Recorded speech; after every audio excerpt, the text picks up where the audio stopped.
Legal factors. Legal factors are another important dimension which is very important to be understood by a potential exporter. Especially وہ قوانین جو کہ business سے related ہیں اور ان میں سے اور زیادہ اسپیسیفکلی وہ قوانین جس کا تعلق انٹرنیشنل بزنس سے ہے،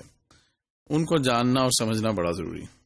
ہم اپنے ہی ملک کی مثال لیں تو یہاں پہ ایک دفعہ نیشنلائزیشن ہو چکی ہے، پھر ایک دفعہ جو فارن کرنسی اکاؤنٹ سے ان کو سیز کیا جا چکا ہے۔ تو قوانین کیا ہیں اس ملک کے انٹرنیشنل انویسٹمنٹس، انٹرنیشنل بزنس سے متعلقہ، اور وہ کیسے امپیکٹ کر سکتے ہیں کاروبار کو، خاص طور پہ امپورٹ سے متعلقہ، اس ملک میں جو امپورٹ ہو رہی ہے اور باہر سے جو ایکسپورٹ ہو رہی ہے اس کو کیسے متاثر کر سکتے ہیں۔ قوانین مختلف قسم کے ہو سکتے ہیں، مثلا یہ بھی قانون ہو سکتا ہے کہ آپ ایکسپورٹ امپورٹ کر ہی نہیں سکتے،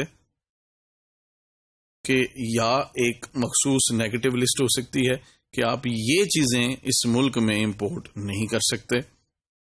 یا سم ٹائمز کنٹری اسپیسیفک بھی ہو سکتا ہے، جیسے ابھی ہماری جو انڈیا کے ساتھ ٹریڈ ہے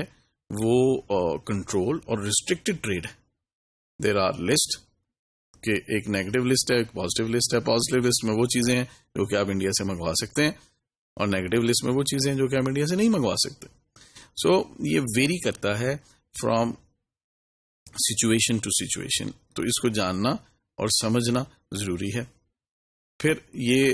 جو لاز ہیں یہ آپ کے ٹیرف سٹرکچر کو، یعنی کہ وہ جو ڈیوٹیز آپ کو پے کرنی پڑنی ہے امپورٹ کرنے کے لیے اشیاء کو، اس کو بھی لاز ہیں جو کہ گورن کرتے ہیں، تو اس کی انڈرسٹینڈنگ یقیناً بہت ضروری ہے۔ اس کے علاوہ ایک اور جو بہت امپورٹنٹ ڈائمینشنز ہیں وہ انٹلیکچوئل پراپرٹی رائٹس بھی ہیں۔ ہم دیکھتے ہیں کہ جو بیشتر ایمرجنگ مارکیٹس ہیں اور ڈیولپنگ کنٹریز ہیں ان میں انٹلیکچوئل پراپرٹی رائٹس پروٹیکشن کے لیے جو لاز ہیں وہ بڑے ویک ہیں، یا تو ہے ہی نہیں، اگر ہیں تو ویک ہیں، اور ان کی امپلیمنٹیشن جو ہے وہ بہت ویک ہے۔ تو یہ ایک اہم ڈائمینشن، اگر ہماری جو پروڈکٹ ہے وہ کوئی ایک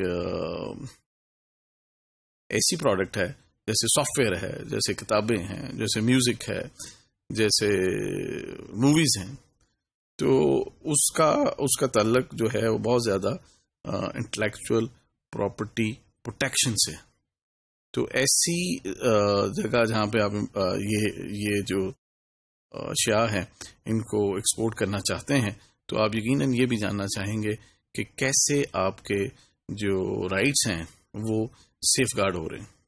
اسی طرح جو برانڈز ہیں ان کو برانڈز کی کاؤنٹر فیٹ نہ ہو، اس کی فیک پروڈکٹس نہ اس ملک میں بن جائیں، اس کو پروٹیکٹ کرنے کے لیے کون سے قوانین ہیں جو کہ کام کر رہے ہیں۔ اس کے علاوہ جیسے ابھی ہم نے کہا کہ ٹیکس سے متعلق لا کون سے ہیں، ان ٹیکسز سے متعلق آپ دیکھتے ہیں کہ پاکستان جیسے ملک ہے تو اس میں بے شمار ٹیکسز ہیں، جیسے آپ کی جو ڈائریکٹ انکم ہے اس پہ بھی ٹیکس لگتا ہے، آپ کی جو سیلز ہیں اس کے اوپر سیلز ٹیکس ہے، پروڈکشن کے اوپر ایکسائز ڈیوٹی ہے۔ سو what type of taxes which are being imposed on the imports، جو اس ملک میں پروڈکٹس آئیں گی ان میں کون کون سے ٹیکسز لگ رہے ہیں اور کیسے وہ امپیکٹ کرتے ہیں پرائسز کو، اور وہ ٹیکسز کی تعداد کون سی کتنی ہے اور اس کا امپیکٹ کتنا ہے، یعنی کہ کتنی پرسینٹیجز ہیں ان تمام ٹیکسز کی جو کہ امپورٹ پہ لگائے جا رہے ہیں، so that you can understand that what will be the cost of the product، because ultimately جو جتنے بھی ٹیرفس ہیں، ٹیکسز ہیں، ایون فریٹ ہے، that is to be borne by the product itself۔ تو یہ جاننے کے لیے کہ فائنل کس پرائز پہ پروڈکٹ کسٹمر کو ملے گی، یہ جاننا ضروری ہے کہ ہم جو ٹیکسیشن سٹرکچر ہے امپورٹ پہ اس کو سمجھیں۔ اس کے علاوہ جوڈیشل سسٹم کیا ہے اور وہ کیسا ہے، اس کی ریپوٹیشن کیا ہے، کہ قوانین تو ہیں لیکن قوانین پہ عمل درآمد کس حد تک ہوتا ہے، اور کتنا کوئکلی اور آسانی سے انصاف ملتا ہے، اور کیا انصاف برابر ہے؟ مثلا کچھ ملکوں کے لیے یہ کہا جاتا ہے کہ وہاں پہ انصاف سب کے لیے ایک نہیں ہے. تو کیا جس ملک میں آپ ایکسپورٹ کرنے جا رہے ہیں اس میں جو فارنرز ہیں یا فارنرز کی جو انویسٹمنٹس ہیں یا فارنرز کی جو کنسائنمنٹس ہیں یا فارنرز کی جو پراپرٹیز ہیں ان کو کیسے پروٹیکٹ کیا جاتا ہے؟ اور اگر کبھی کل کوئی ایشوز ہوں گے، مثلا آپ اگر ایکسپورٹ کر رہے ہیں، وہاں پہ آپ کا کوئی ایجنٹ ہے وہ امپورٹ کر رہا ہے، تو ایشوز کیسے ریزالو ہوں گے اور کون سے قوانین ان کو ڈیل کرتے ہیں؟